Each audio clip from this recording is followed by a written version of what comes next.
Welcome to the Out Agenda, coming to you on archive.kpfk.org. Here is another segment of Radio QGLLU. Radio QGLLU takes a deep dive into what the queer, gay, and lesbian Latine community is talking about.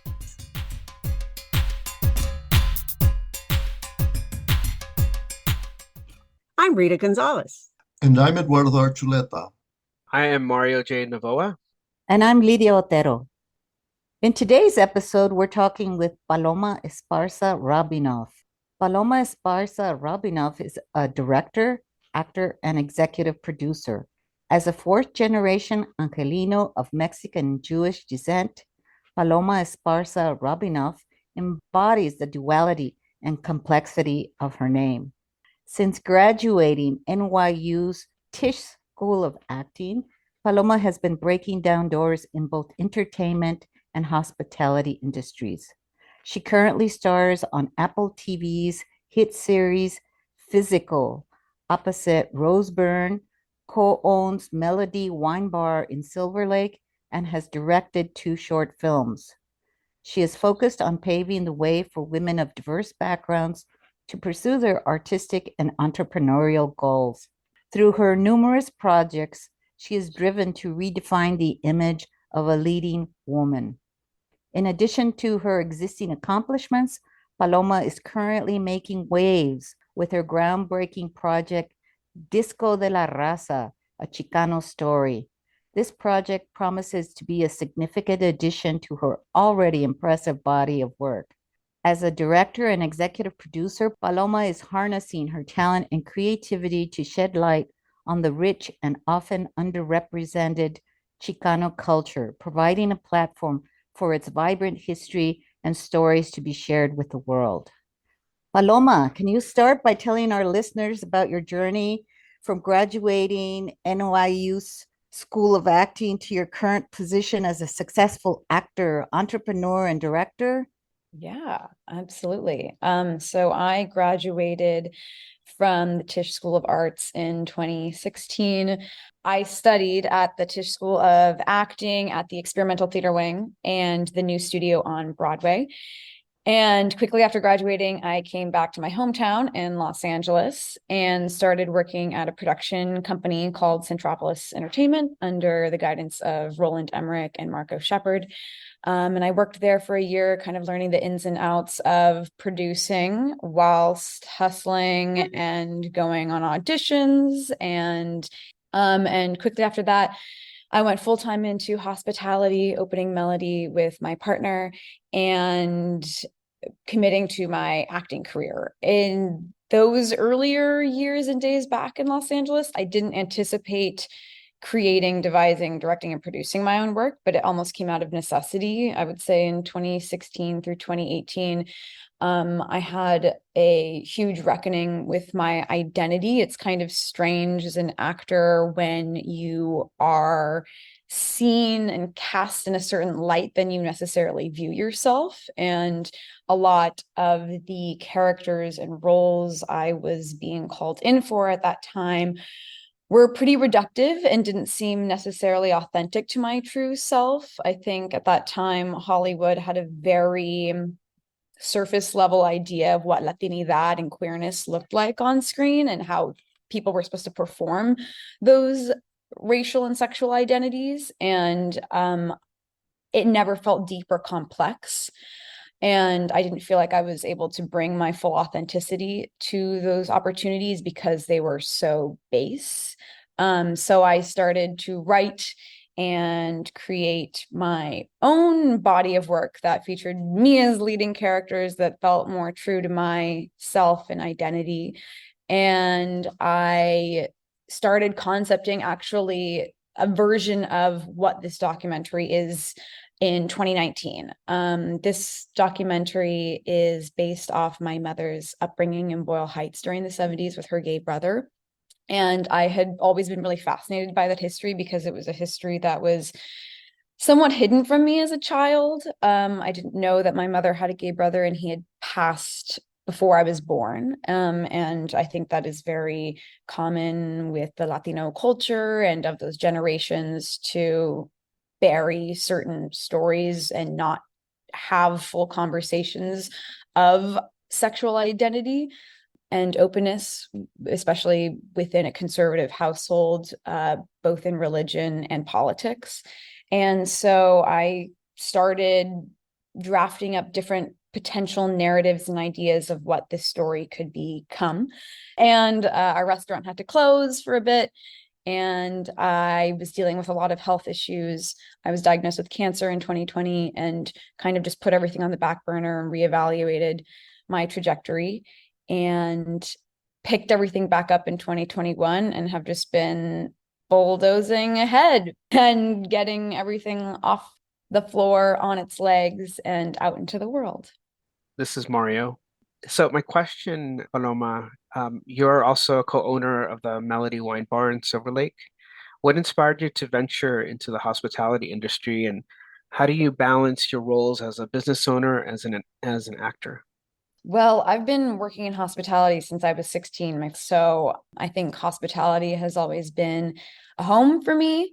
And through the years, it's a tough business. That and entertainment are some of the most chaotic careers I could have chosen, but here I am.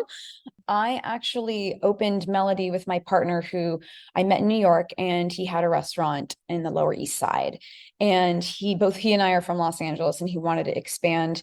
And because I had made the decision that I wanted to move back to LA after graduation, we moved back together and in pursuit of expanding experience in the restaurant fields. So I co-owned, operated, and managed Melody from 2017 to 2020. And I am currently assisting, managing, and helping out one of our chef friends kind of right down the street from us on Virgil as well. How do I balance it all? That's a great question. I think that's something I'm still navigating on a daily basis. It's not easy.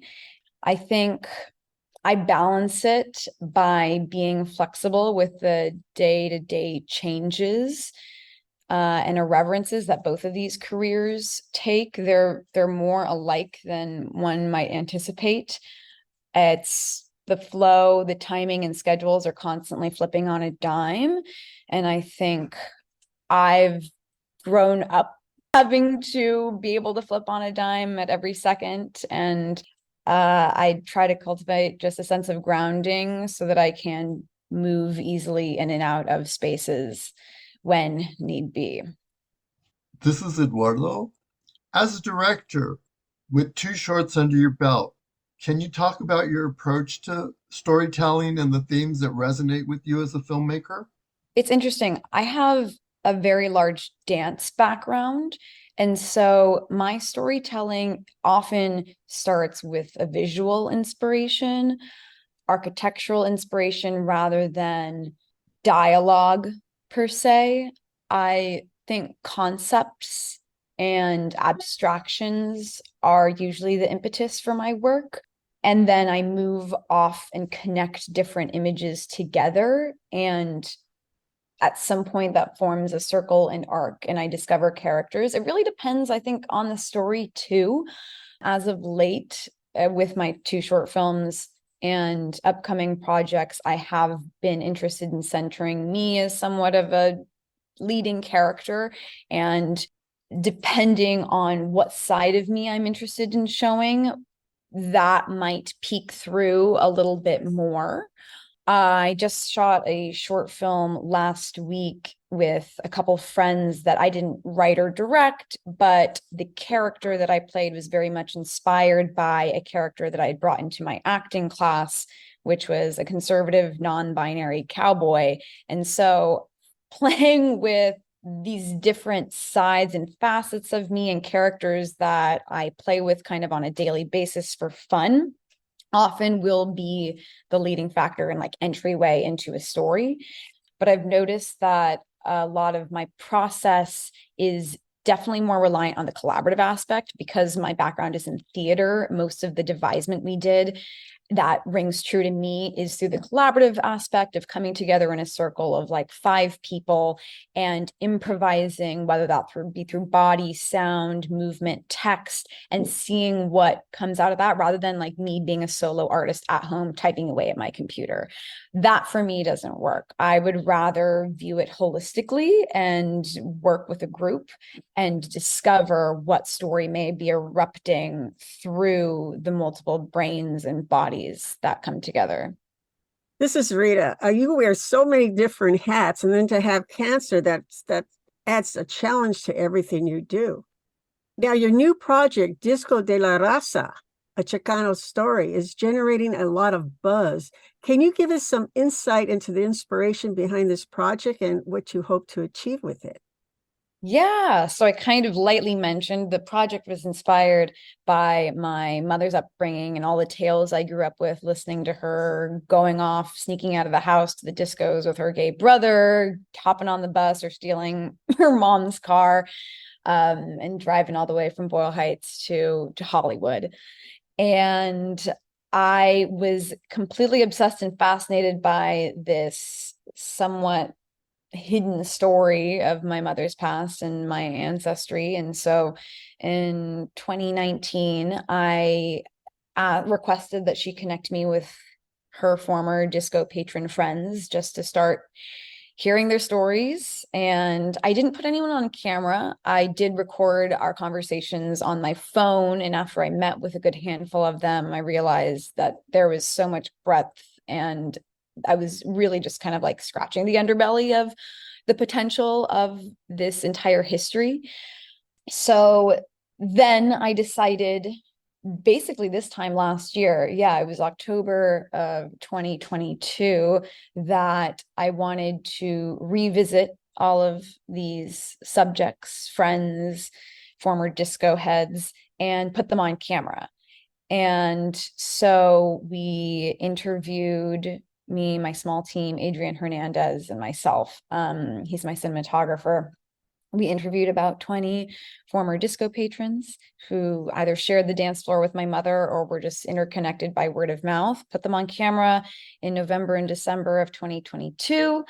And then after reviewing all of the footage, I realized that this was going to be a feature documentary. At first, I wasn't quite sure what this was going to become, whether that's a short documentary or just historical documentation for people to have on hand.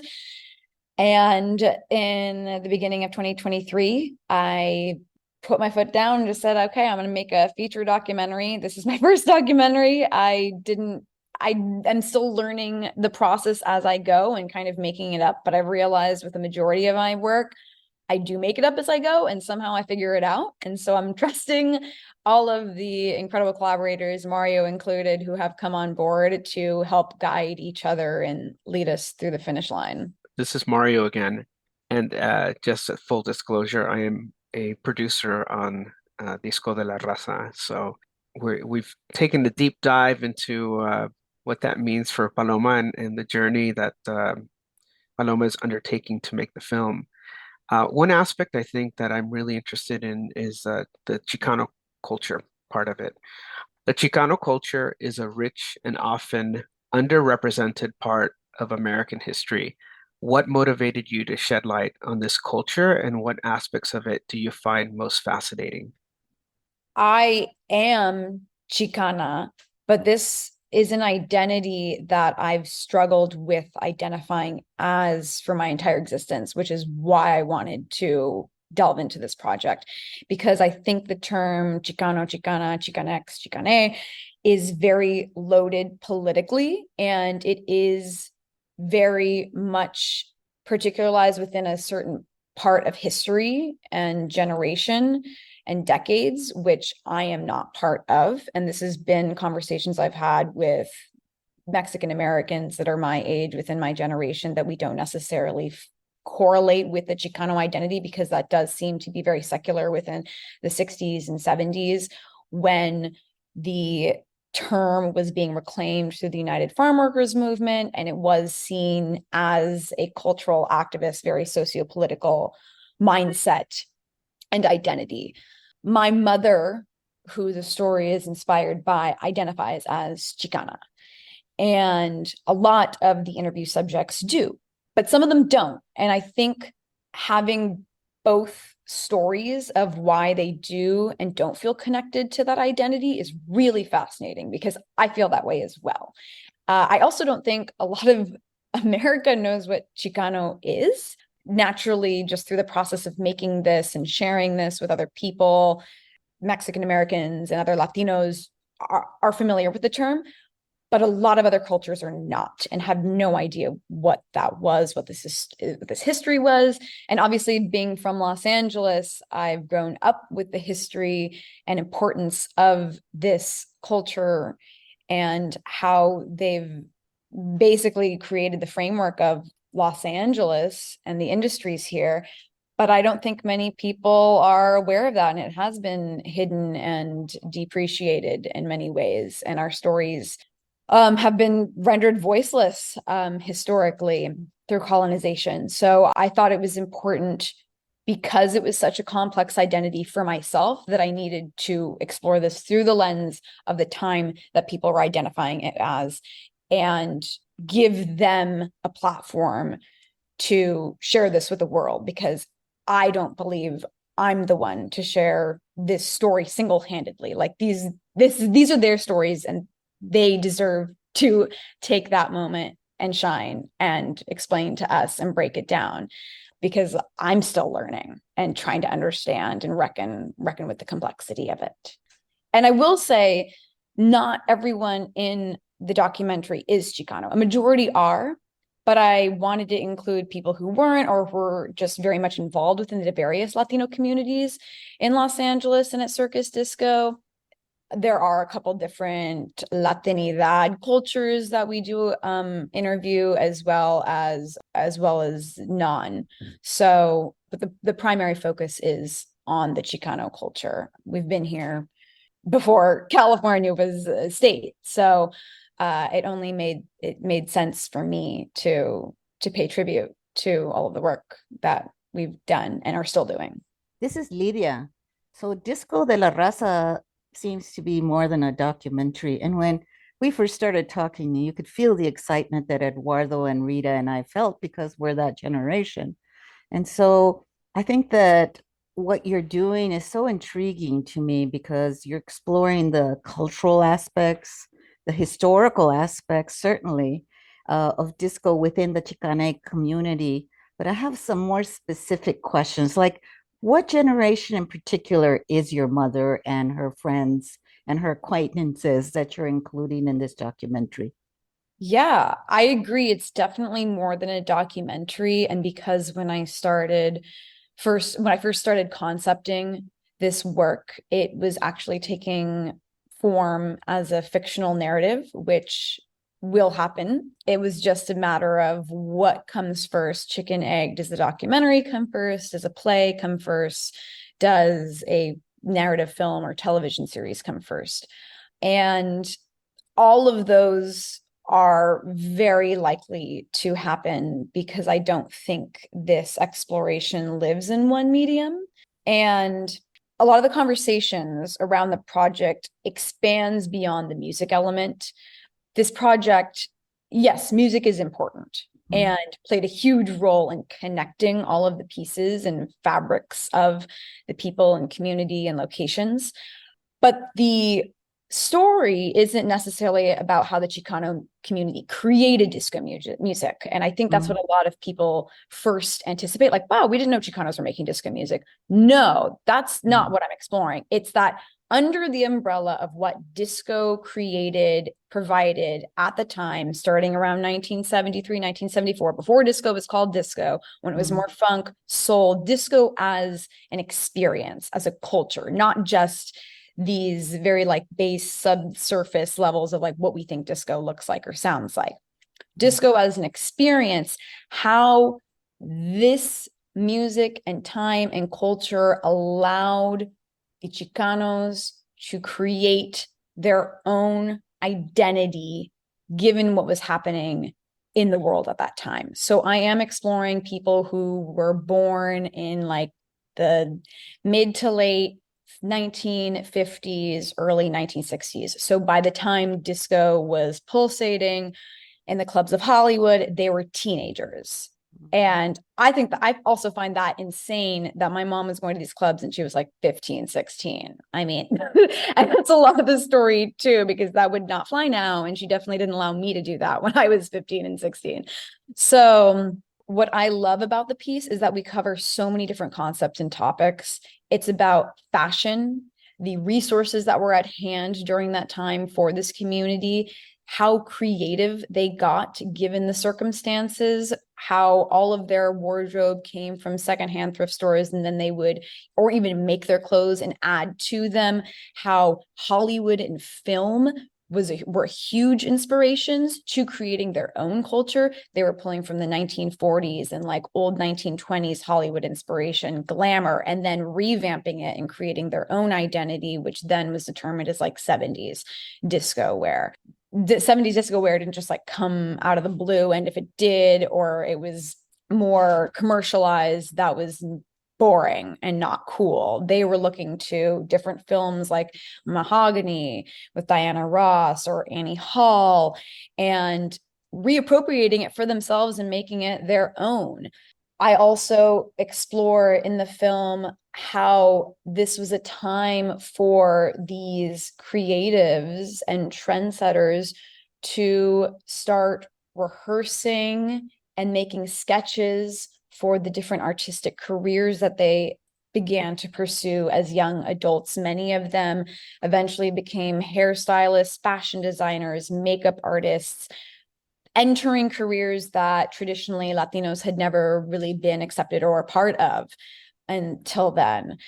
And that this time, which was a time of celebration, joy, expressing yourself, your sexuality through hair, dress, makeup, dance, gave them the space and the tools and resources to then create their own opportunities and endeavors and spaces in different art fields. Dance also played a huge part of it, naturally why I'm obsessed with it, because I'm a dancer.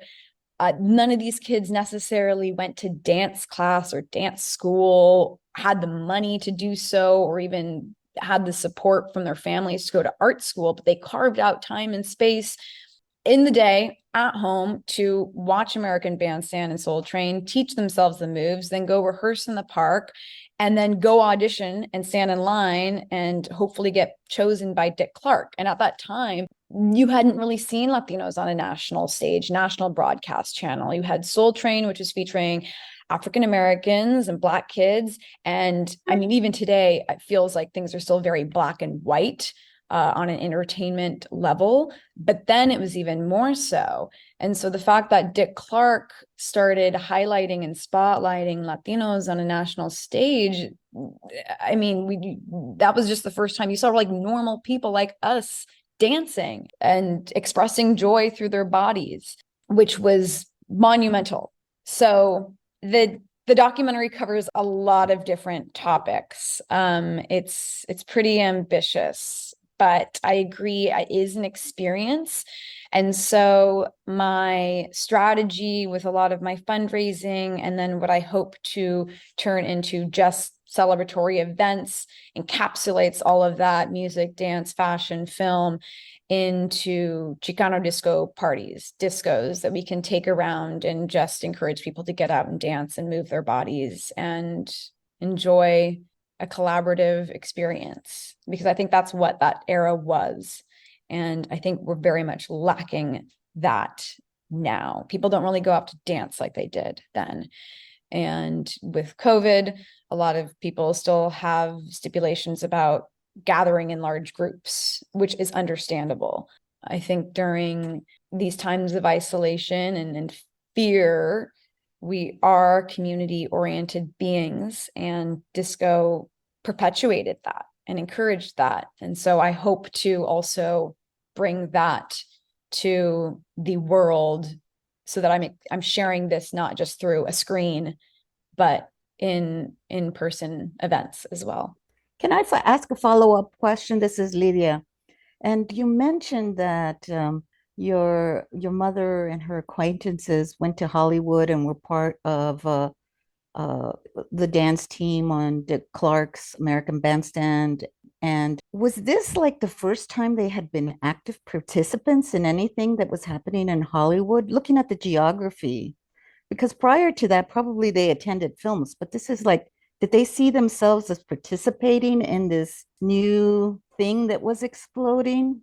I don't know if they were aware at that time how explosive and monumental this was. It was just something they were doing. And some interview subjects and groups, because there are different subsets and groups kind of depending on where they grew up. So my mother was in the East LA crowd, and then there was the Pico crowd, which is kind of like the it crowd. And a lot of people who came out of that crowd became artists, hairstylists, makeup designers, etc. I think they were always pushing the envelope, and whatever they did was going to be cutting edge, and they knew it. I don't know if at the time while they were doing it, they understood the complexity of it. You know, like even now when I'm in doing what I'm doing, I'm constantly second guessing myself. I'm like, this feels important, but I don't think I'm going to understand the importance until like 10 years from now, and then I can reflect back on it. So it might have been one of those things. But at that time for them, it was just absolute, pure, unadulterated fun, joy, celebration, could not be recreated. That was like a very encapsulated time and special time. This is Eduardo. You talked about your research and how you prepared for this by talking to your mom and some of her old disco friends. When you were talking to folks, did you encounter any surprising stories or insights during this research process? Yes, absolutely. I do feel like the research and documentation is limited naturally because a lot of the people I wish I could have interviewed are no longer here with us. And that's a huge part of the story and reason why I'm doing the story, because I can't interview my uncle and my great uncle and all of their friends and a lot of beautiful artists that I've come to know just posthumously, Teddy Sandoval being one of them. That I'm still trying to reckon with how I approach those storytelling narratives. It has also been made aware to me about certain intricacies within circus disco that I unfortunately just can't gain access to. I've been trying to get in contact with Jean LaPietra, the former owner of Circus, and that has been a huge difficulty, as well as a couple former employees who bartended or managed there. And so I started poking around and asking people who worked there if they knew what Circus Disco was, or if there was like a little tribute room, and they had no idea what I was talking about. And so it's been a shame because literally so much of this history has been buried in the ground. So this is Mario. What are your aspirations and goals for Disco de la Raza beyond its release? Are there specific messages or themes you hope to leave with your audience? This might sound crazy, but I kind of want a revival of disco. I want, in some ways, people to come out and dance again and get off their butts and off their phones and off their laptops and sway to music and create community. I feel like so much of that has been lost in the decades, where people used to go out and two-step and go to dance halls, and now they just go to raves and clubs, which are great, but it's a different mentality. And through the parties and events, I really want to spotlight dancing as an art form that everyone can do. Disco was a lifestyle for a lot of us. But thank you so much. If people want to support you, how do we do this? We have a letter of interest to distribute from PBS. Any help, donation, we are looking to collaborate. If you just want to make a little donation, I have a GoFundMe page running, Disco de la Raza. It is all tax deductible through my fiscal sponsor From the Heart Productions. We're also looking for different sponsors, organizational sponsors, foundations, corporations that we can collaborate with to boost up our production. Wonderful. Thank you, Good. Paloma. Thank you. Thank you for Sure. resurrecting old memories. Long live disco. This has been Eduardo Archuleta. I'm Lydia Otero. I'm Mario J. Novoa, and we've been speaking to Paloma Esparza Rabinov. And join us next month for another edition of Radio QGLLU. And we want to hear from you. Like us on our Facebook page or email us at theoutagenda@gmail.com. I'm Rita Gonzales. Thanks for listening and have a wonderful week. And remember that being out is the first step to being equal. Now stay tuned for This Way Out.